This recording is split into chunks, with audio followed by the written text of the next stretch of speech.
college dorms are supposed to feel like a second home, a place where you crash after a long day of studying and socializing, a place where you feel safe. But sometimes, the walls you trust can hide something you'll never forget. My roommate Stacy and I actually got along great. She was a little messy, but nothing I couldn't deal with. We had a good system, sharing clothes, food, even late night study sessions. Our dorm was small, fitted with bunk beds, something that felt more middle school than college, but it worked. Stacy took the bottom bunk because she was always getting up during the night, and I had the top since I was a lighter sleeper. One night, everything felt normal. We were both cramming for our upcoming classes.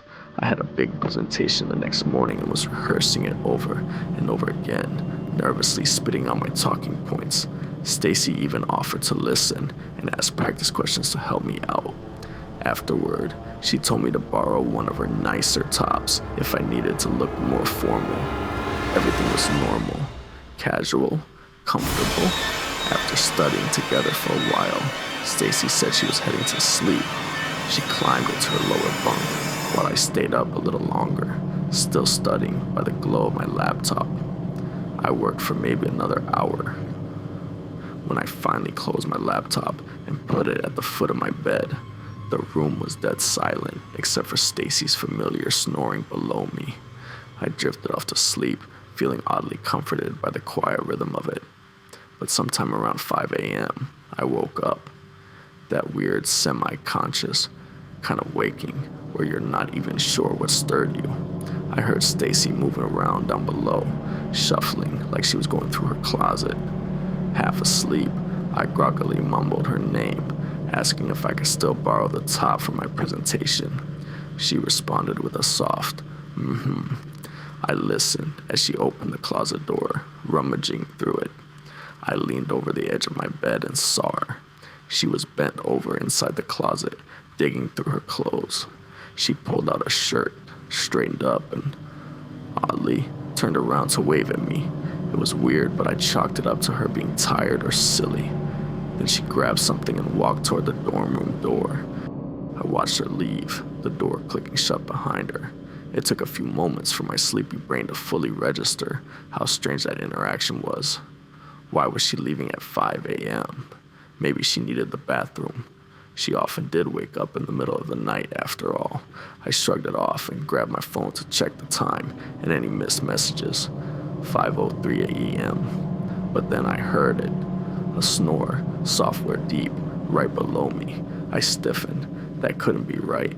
I sat up slowly and peered over the edge of my bed. There was Stacy, tucked under her blankets, sound asleep in the bottom bunk. I blinked hard, trying to wake myself up. Was I dreaming? Number. The closet door was still wide open, the exact way she left it when I watched her. I wasn't imagining that something or someone had been inside our room. My heart raced as I scrambled to the door and yanked it open. I looked up and down the hallway, empty, silent. Whoever it was had either hidden somewhere or slipped away. During the moments I was frozen in bed, I shook Stacy awake, my hands trembling. She groggily sat up, confused and scared as I explained what happened. She checked the closet immediately, but nothing seemed to be missing. No signs of forced entry, no evidence anyone had been there, except the chilling fact that the closet door was ajar. And I knew what I saw. We called campus police that morning. They reviewed the building's lobby camera footage, hoping to catch whoever snuck in. Nothing. No one had entered or left during those hours. The officer tried suggesting that maybe I had dreamed it, but I refused to believe it. I know the difference between a nightmare and reality. I saw Stacy wave at me. I saw the closet open. I heard the door close. I wasn't crazy. Ever since that night, Stacy and I were extra cautious, always locking the door, always checking closets and windows. I wish I could say that feeling of safety eventually came back, but the truth is, it never really did. Because once you realize how easily someone or something can slip into your room without a sound, you never look at those thin dorm walls the same way again.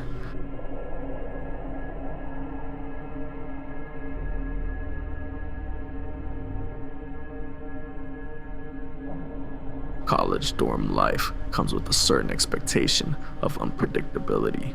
You expect the occasional loud music, the prank wars, the awkward roommate encounters. What you never expect is to fear for your safety inside your own room. That's exactly what happened during my junior year. I lived in an on-campus suite with 4 individual bedrooms connected to a shared common room and small kitchenette. It was originally me and my closest friends, but things changed fast.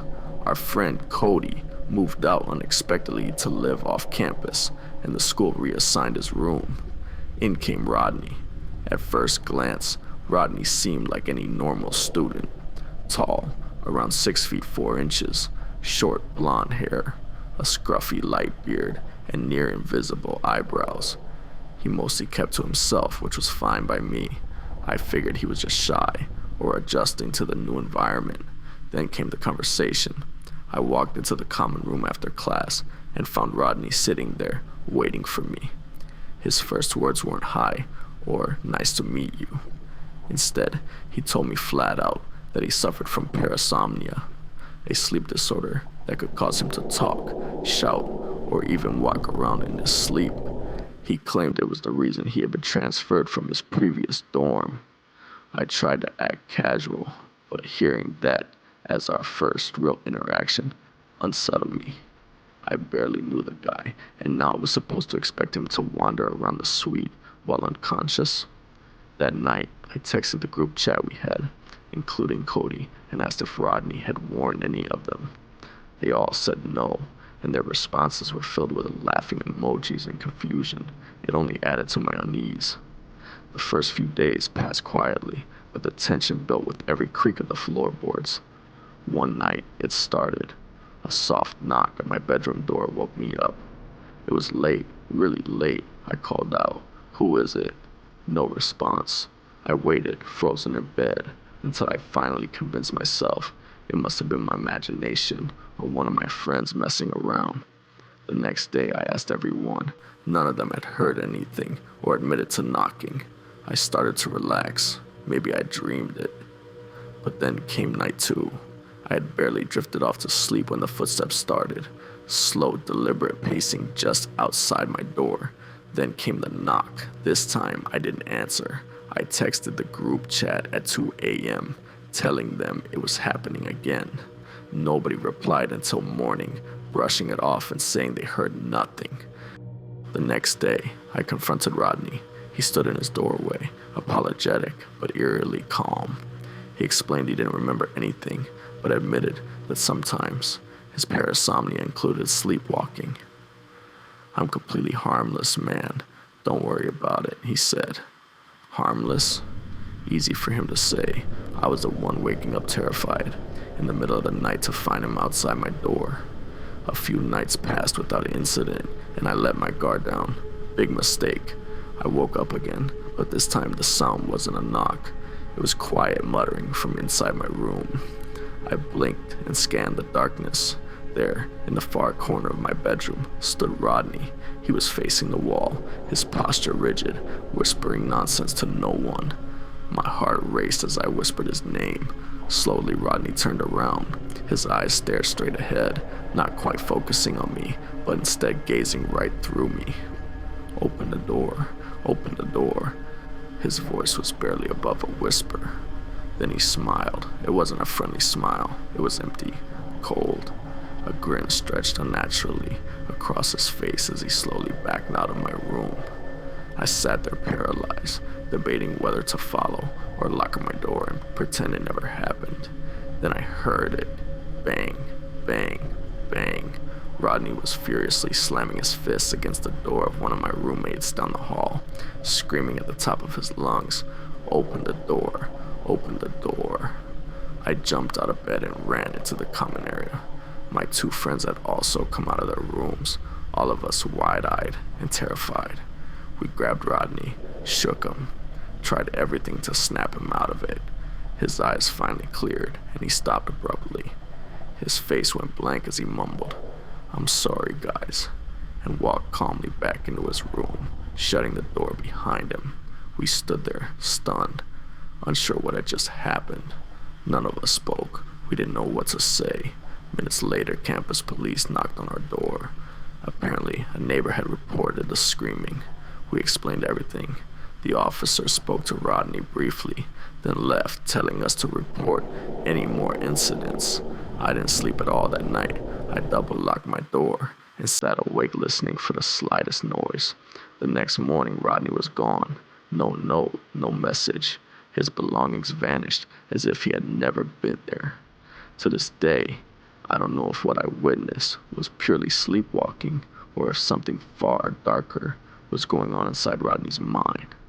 All I know is I've never felt relief like I did when I realized he was gone, and I've never slept with my dorm room unlocked since.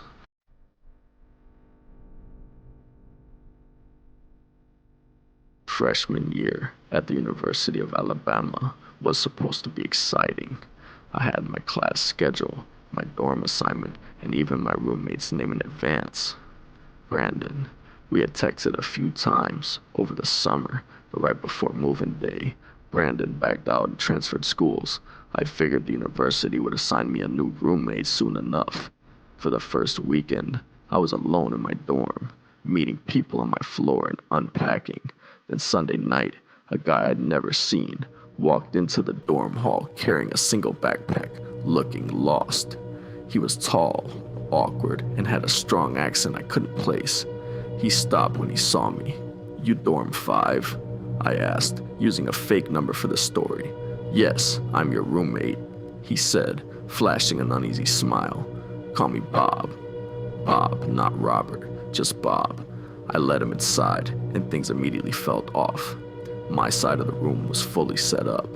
His side was completely bare. Bob didn't seem to mind. He just plopped his backpack down, pulled out a crumpled sheet, threw it over the mattress, and laid down using the backpack as a pillow. The way he talked, or rather didn't talk, made me uneasy. His sentences were short. He stared a little too long after saying things. His deep voice only added to the weirdness. Still, I told myself, he's probably just nervous. I even offered him a real pillow, which he accepted with an odd smile. Eventually, I turned in for the night. That's when it happened. I woke up abruptly, heart racing. I didn't know why at first. Everything was silent. No air conditioning hum, no rustling sheets, not even the sound of breathing from Bob. I rolled over and froze. Bob was standing over my bed, a dark figure looming inches from my face, just staring. I yelped and jerked back. He quickly stepped away. "I'm sorry," he muttered. "I was going to the bathroom." I was too shaken to say anything. I just nodded as he shuffled away into the hall. After that, I didn't sleep. I laid there, back to him, trying to make sense of what just happened. Why stand over me if he was just heading to the bathroom? The next morning, I was determined to get answers. As I packed my stuff for class, I noticed my bag felt tampered with. Small things were out of place. I couldn't prove anything was missing, but I had a gut feeling. I glanced over at Bob. He was laying perfectly still, eyes closed, pretending to sleep. That's when I decided I wasn't taking any chances. I emailed housing and submitted an emergency room change request, explaining that my replacement roommate was creeping me out. Later that day, I came back to find the dorm door propped open. Bob was inside, stuffing what little he had, a large dirty duffel bag under the bed. When I walked in, he stared at me with an empty expression. No hello, no small talk, just staring. I ignored him, but my anxiety skyrocketed. Bob didn't leave the room. He just sat on his bed, scrolling through his phone, occasionally glancing at me. It was unbearable. That night, after lights out, I could feel his eyes on me from across the room. I pretended to sleep. At one point, I cracked my eyes open and saw him leaning against the wall in his bed, angled toward me. I finally checked my email around midnight, praying for a response from housing. I got one, but it wasn't the answer I wanted. The housing rep seemed confused. The email read, "There must be a mistake. Your replacement roommate hasn't arrived yet. There should be no one assigned to that room at this time." I stared at my screen, horrified. Bob wasn't supposed to be there. I slowly looked up. Bob was still there, watching me. I calmly packed my laptop, wallet, and a few valuables into my backpack and duffel bag. I stood, nodded awkwardly toward Bob, and walked out. I didn't run, I didn't speak. I just left and called campus police from a safe distance. When they arrived, Bob was gone. His duffel bag, his backpack, everything vanished. Later, I found out he had taken random small things from me. Some clothes, snacks, my iPhone charger. Probably worse, he had been pretending to be a student and sleeping in random dorms. To this day, I don't know if he was homeless, dangerous, or just deeply disturbed. I do know this. I had a complete stranger watching me sleep, living in my space, and I had no idea for almost 24 hours. I locked my door religiously after that, every single night.